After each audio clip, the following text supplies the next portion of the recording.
This is the plaintiff, Lester Busby. He says he gave the defendant a bunch of stuff on consignment to sell it as swap meets, and the guy hasn't paid him a dime. He trusted the defendant to pay him for the items he gave him to sell, but the guy never followed through. Finally, his day in court has come, and he can't wait to see the defendant's face when he walks out of here the victor. He's suing for $3,600, the value of his stuff.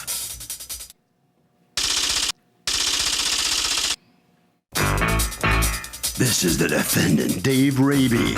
He says the plaintiff gave him a bunch of junk and asked if he could possibly sell it at swap meets he attends. The stuff was not in good condition. The guy demanded too much for them, and this lawsuit, bogus at best. He's accused of not getting the job done.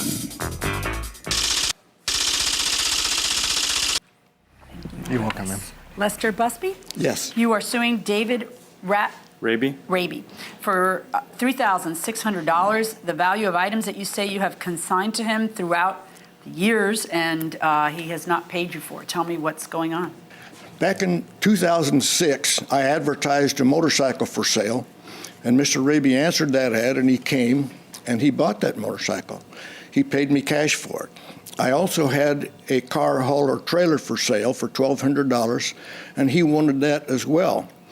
He didn't have the cash for it, but he told me he'd give me $200 down and the remainder as he was able. So he bought that outright, according to you? Yes. Okay. Do you have a bill of sale from that transfer? No. All right, so go on. Then he told me that he had a successful business selling things at swap meets, and he went to a lot of them. I had believed him and trusted him, so I gave him a boat.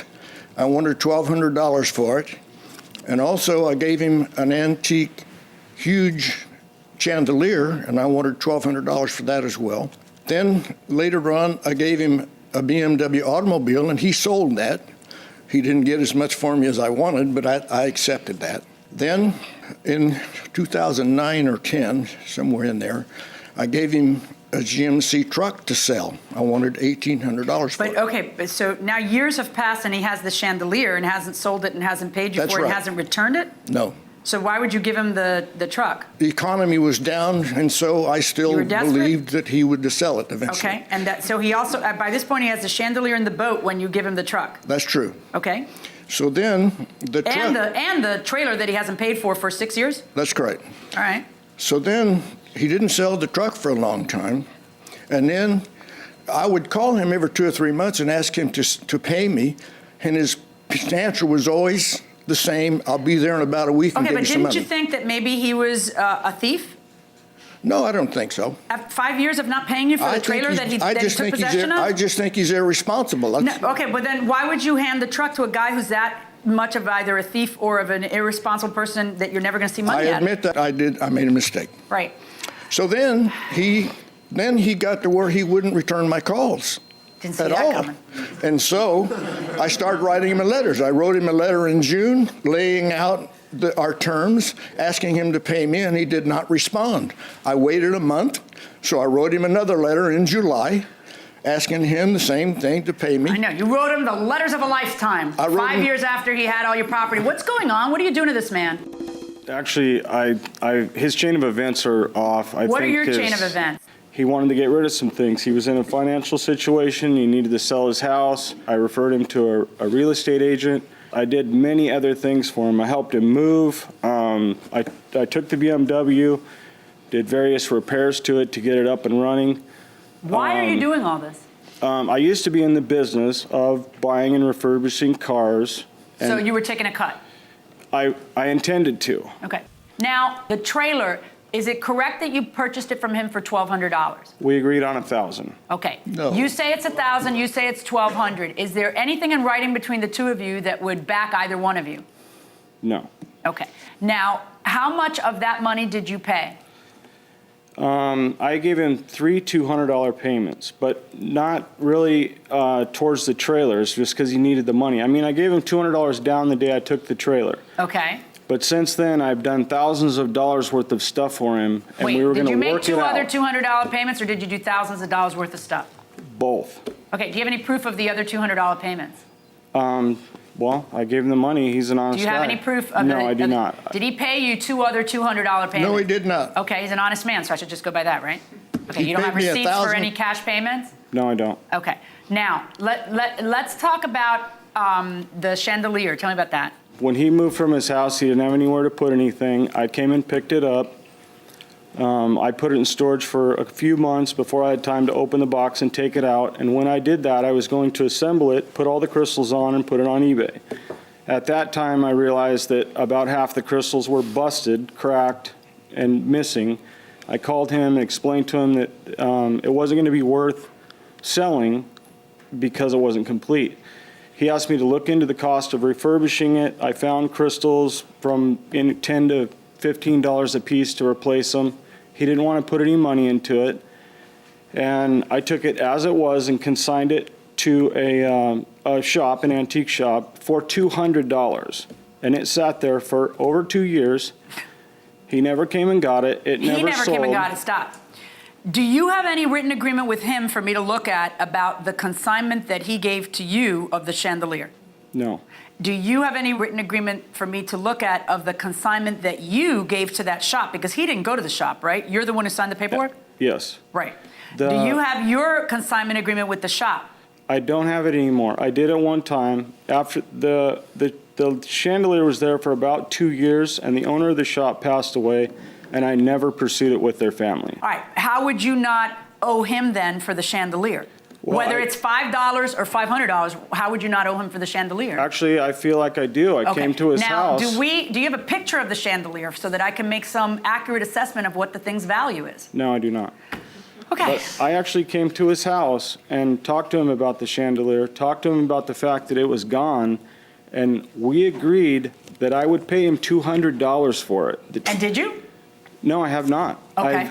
He has asked me to do many other things, and we would work it out later. He asked me to move him out of his house. I hired 2 guys to come and help me for 2 days worth of labor to move all of his stuff. Did he pay you for that? No, he never even reimbursed me for fuel cost. He's never reimbursed me for anything. Was he supposed to, or were you doing it as a favor? He was supposed to take care of my out-of-pocket expenses. I agreed not to charge him for my specific labor because legitimately I owed him at one point $1,000 for the trailer. All right, let's talk about, we've talked about the trailer, we've talked about the Chandelier, now I want to talk about the boat. Let's talk about the boat. Okay, the boat. Again, he had it in storage, couldn't afford the payment, kept calling me. He called me probably 4 times, asked me if I'd please do something with the boat. He couldn't afford to pay the $15 a month storage, if you can believe that. So I go take the boat, put it in the back of my shop area. I can't believe there's $15 a month storage anywhere. So I take it, put it in the back of my shop, and What kind of boat is this? a little wooden 8 or 10 foot speedboat, handmade out of plywood. I put it in the back of my storage lot at my shop, and it sat there for 2 years. 2 years. Well, you say that like you're saying that in your defense or something. I don't understand. Whose fault is it that it sat there for 2 years? Mine. Oh, okay. Well, He could have 2 years, Judge. Right, Like you're but mad he at could have somebody come else. and got it any time. He knows where I live. He knows where my shop He is. didn't want it. He wanted you to sell it. What did you do to sell it? I gave it away. You gave his boat away? Did he? Yeah. Do you have his permission to do that? Actually, I called him and told him that I was going to give it to my concrete guy, and he asked me to come and get the title from him, and I did. Did that happen? No. And welcome back to the People's Court. Harvey Levin here. So do you think this plaintiff really had a deal to get money from this defendant, or was he just giving him stuff? Not at all. If he didn't get money in the first 1, 2, 3 years, he should have known he wasn't getting anything. And by giving more and more and more, it sounds like he's just giving him stuff. Exactly. What do you think? Yeah, definitely. It's just handing it over, giving him the gifts. So is he kind of like now all of a sudden kind of regretting that he gave him all this stuff? Yeah, but you never know. It might have been something else going on.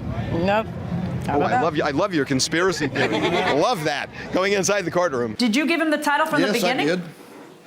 But, he's telling a whole bunch of stuff that's totally not When true. did you find out that he had given the boat to his concrete guy? What did you do? Give it as He payment? told me that on the phone. He said he traded my boat for concrete work for his home and never gave me a dime for it. Does anyone have a picture of the boat?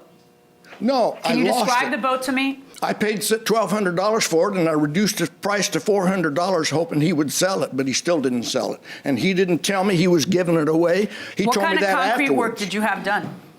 I had a slab put behind my shop. I paid for the concrete work. Do you have proof that you paid for the concrete with something other than this man's boat? I gave the boat away for no You denomination. keep saying that till the cows come home, but I'd like to see some proof. It's still true. But I'm sure you say it's true. But here's what we have. We have a trailer that you can't prove you finished paying for, a boat that you didn't pay at all for and gave away, a chandelier that you didn't pay at all for and got confiscated, and now we're going to get to the last item, which is a truck. Where's the truck? Parked at my shop. But why hasn't, I know he's written letters to you asking for the truck to be returned, so why hasn't it been returned? I really don't think it's my place. He can come get it any time. Wait. How far are you two from each other? We live almost 2 miles apart, but my shop... 2 miles apart. Just a second. My 2 miles shop's apart between where? us. Where your shop is where it is? The shop is between where the two of us live. So it's less than 2 miles? Yes. I'm sorry. Y'all are from Oregon, right? Yes. You've flown from Oregon to New York to have your case heard by the People's Court, right? But you can't drive a mile. One or the other of you can't drive a mile to go pick up the truck? Judge, the truck is in his name. He can come get it any time he wants. Why don't you just bring it to him? It's the principle, I guess. Oh, it's a principle? I'm going to show you some principle. All right.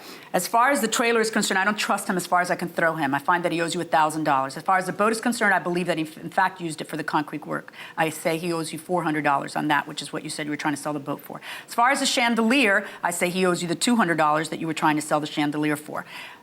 As far as the pickup truck, I'm going to ask you to go pick up that pickup truck. I don't want him touching it. I'm ordering you not to touch it. Do not get involved in that anymore. You mean the big truck? I'm talking about the 1982 GMC truck that you're suing for. Yeah, it's a big truck. Yes, I have a picture of it here. Okay. Oh, let me see. No, yeah, I thought it was a pickup truck. Okay, let me. No. What is that thing? Oh my goodness. Good sized truck. 1,200. And there's also a picture of the car trailer. So it's this big old thing we're talking about? Yeah. Okay, go get it. Get somebody, go get it, because let's just get this resolved and get this over with. How long do you need to go get it? A week. Okay, a week is what you got. In the meantime, I'm ordering the defendant to pay the plaintiff $1,600. That's my verdict. Good luck, folks. All right, just hold on right there, please. Here's the defendant. The swap meet guy's out here on the losing end of this case. What went wrong between the two of you? No communication. Is that his job to communicate or yours? Both. I mean, the stuff sat around my yard for 5 years, so... It's all junk you're taking from. Why are you accepting, if it's junk, why do you take it to sell it? If it's unsellable, why do you accept it? I was trying to help the guy out. Yeah, all right. I mean... All right, right down there. Okay. All right, so come on out here, sir. Tell me what you think about the outcome here. You happy to get what you got out of this? No, she awarded me, I think, $1,000 for the trailer, but nothing for the boat or nothing for the chandelier. No, you got some. You got some for those items. Yes, you I got some for thought those she said I get $1,000. No, but you have to go. You got to go pick up that truck. Yeah, now, I understand okay? that. Okay. Right? Why didn't you do that? It's only a mile. I mean, you came all the way across the United States. Well, Why he didn't you go said, pick up the truck? he said it needed brake work. I don't know how to fix it. All right. He did send me an email and said he'd bring my truck home a week, and then 4 months passed, so I give up. That was it. That was it. Harvey? You know, anything that is not a cash deal, if it's like a bartering deal or consignment, even more important to get that in writing. And that will do it for this case. Litigants for the next case on the way into the courtroom right now.